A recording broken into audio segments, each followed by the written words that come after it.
Bismillah wassalatu wassalamu ala rasulillah. So today I want to talk about the history of the Hanafi Madhhab in China. And it's a difficult thing to talk about because there's really not a lot of research that's been done in this area. But we know that Muslims in China have a long history going back to the 7th century. Muslims were known as the Hui, and in the modern era, they're known as the Huizu, and that's the term that they were given under communist China, but just Hui in the pre-modern period. There's different theories as to the etymology of the word Hui. Hui, it literally means return. So I could give you a command, Hui Jia. It means like go home, like return to your house. So it just literally means return.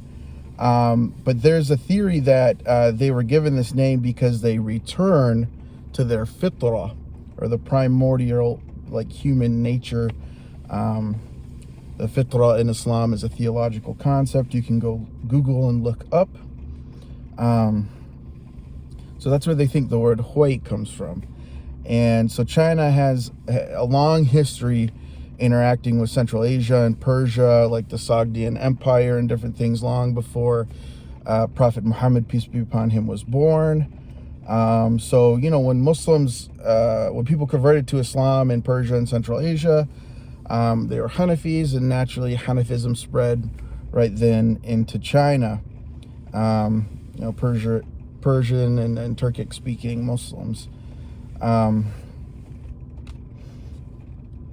And then, we have to be conscious while talking about Hanafism in China or Muslims in China that at this very moment, the Chinese government is waging a genocide against Muslims in Turkestan, which the colonizing Han Chinese call Xinjiang, which literally means new frontier.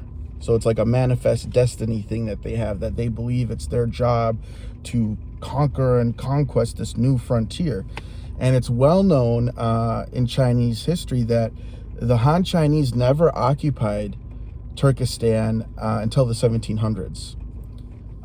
So it's just with modernity that they're trying to conquer Turkestan. It was never originally part of China. It was a site of war between China and Mongolia in the 1600s.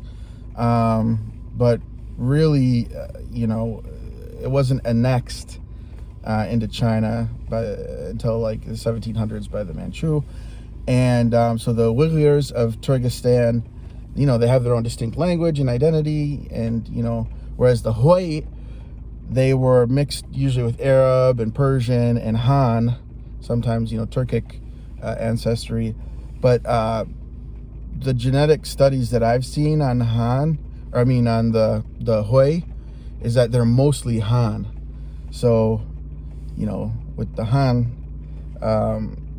that's kind of what Americans stereotypically think of when they think of Chinese people.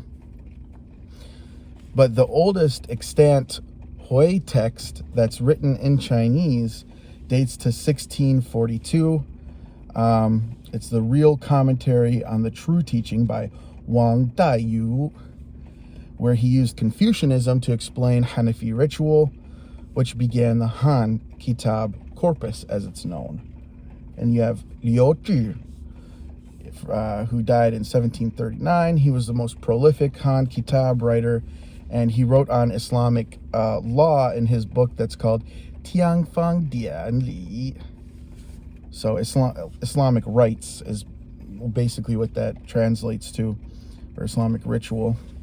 And so in the Han Kitab corpus, there's not really a traditional explication of fiqh or ritual, except where it pertains to maintaining a Muslim identity in China, if that makes sense.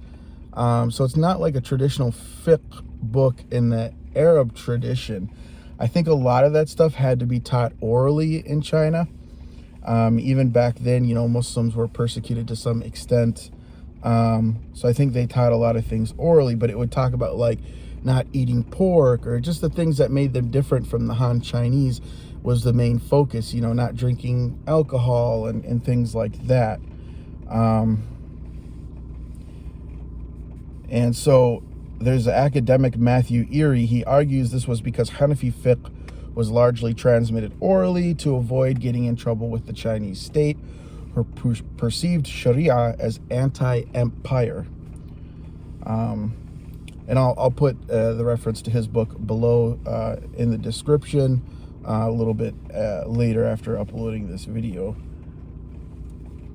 And so the Chinese Muslims, whether they're Uighurs or the Hui, they would emphasize urf, culture, and usul al-fiqh to change Hanafi opinions to suit their cultural needs.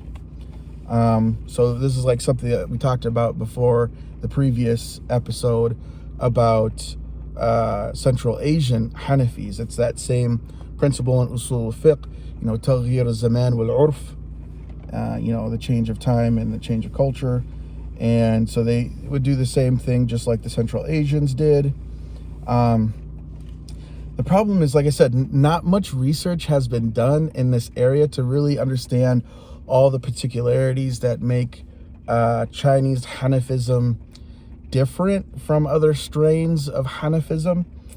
There's no really ethnographic survey of Hanafi ritual in Western languages. The Chinese government at one point, they've commissioned different surveys in order to subjugate Chinese Muslims. So they've like documented, you know, Muslim ritual for the purpose of subjugating Muslims.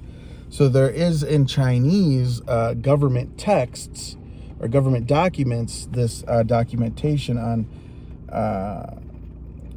Chinese Muslim rituals. So that could elucidate, if I don't have access to it, but if someone could get access to it, that would probably elucidate, you know, how Hanafism is interpreted and practiced by Chinese Muslims. And yeah, it's an area of further research. I mean, that's mostly what I have on it. It's just this, you know, Han Kitab corpus. It really itself hasn't been that well researched in terms of Islamic law. So it's just an area of further research. So if there's anybody out there who studies Chinese, I studied it in college. It's really not too bad. The grammar's very easy. The tones aren't so bad in Mandarin. It's just the characters that are difficult, and you got to learn how to look up Chinese characters in the dictionary and that type of thing. But I think it's fairly easy to learn how to read, actually, because you can have dictionaries and the grammar is so easy. So if one were to learn Arabic and Mandarin and wanted to pursue this research, it's an area of research that's very, it's under-researched. It's very in need of fresh eyes. So that's it for today. I hope you enjoyed this video. Assalamu alaikum.